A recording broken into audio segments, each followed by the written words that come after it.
Welcome to a Foxy Tech Tips tutorial on unblocking people on Snapchat. This is pretty easy to do, so let's get started. From the camera screen of Snapchat, tap on your profile at the top left. Now tap on the Settings button at the top right of the screen.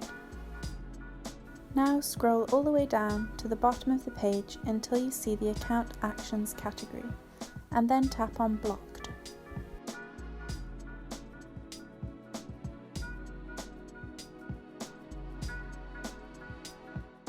This page will show you a list of people you have blocked. To unblock them, tap on the X button beside their name.